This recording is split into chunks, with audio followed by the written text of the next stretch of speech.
Entonces, supongamos que tengo un espacio B. Es un espacio vectorial. D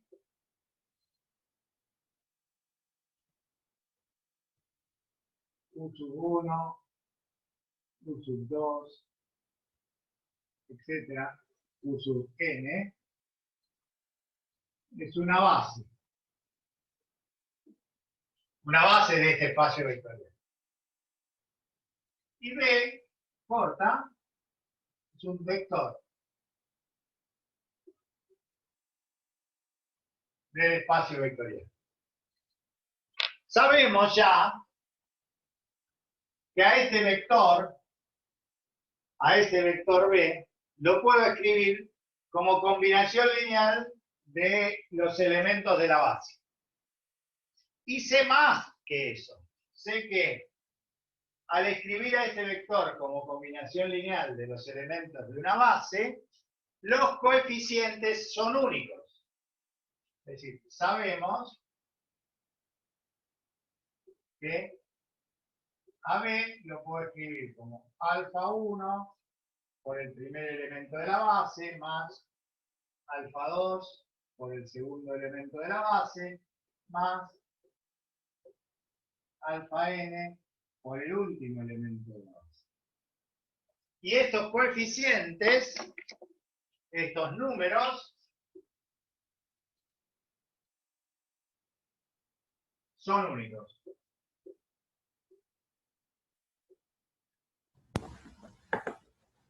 Son únicos. Para cada vector del espacio existen coeficientes únicos que lo hacen a ese vector combinación lineal de los elementos de la base.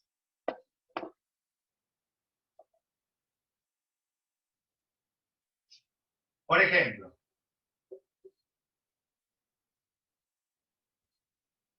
si mi espacio vectorial es R2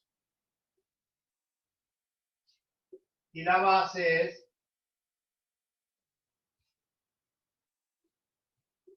1, 1, 1, 0.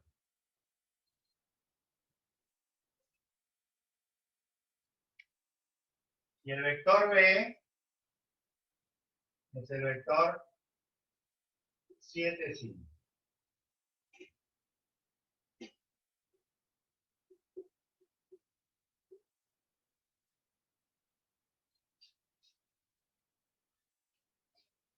A ese vector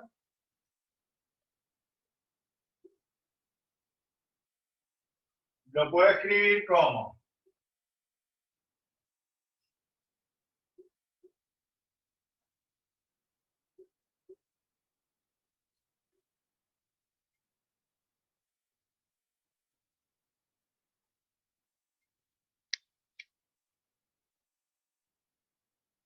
esperen un segundito.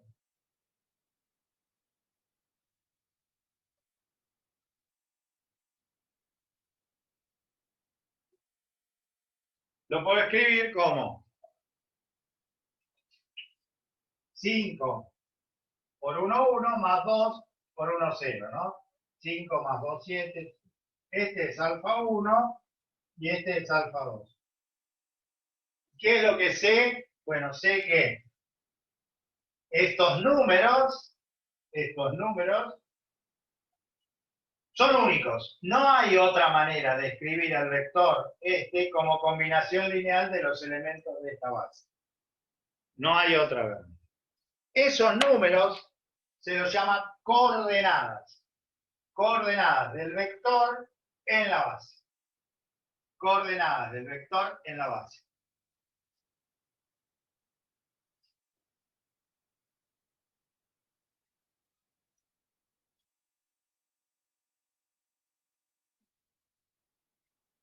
Se escribe así.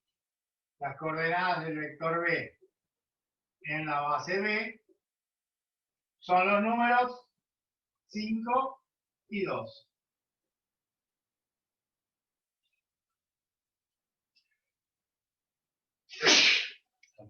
Las coordenadas del vector B en la base B son 5 y 2. ¿Qué quiere decir eso? Que el vector B se escribe como 5 por el primer elemento de la base más 2 por el segundo elemento de la base. Estos números son únicos.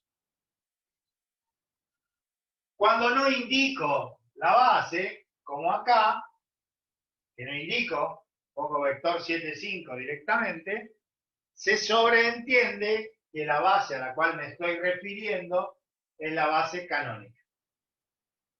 Se sobreentiende que la base a la cual me estoy refiriendo es la base canónica. 5 y 2 son las coordenadas del vector B en la base B. La base B es esta. Ese vector B en la base canónica, sus coordenadas son 7 y 5. Muchas veces, de ahora en más, voy a empezar a escribir los vectores como columna. Una cuestión de comodidad.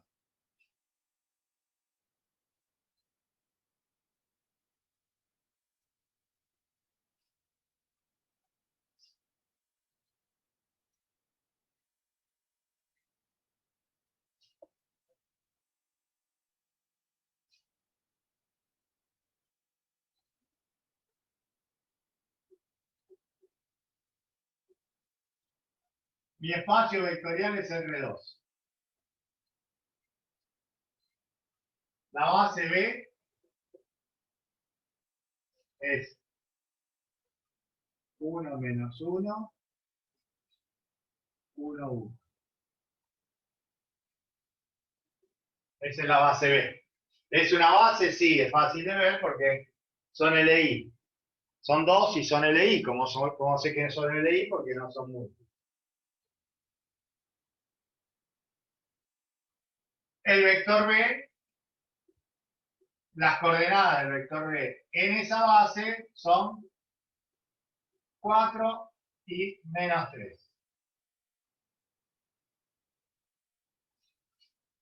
La pregunta es las coordenadas del vector B en la base canónica.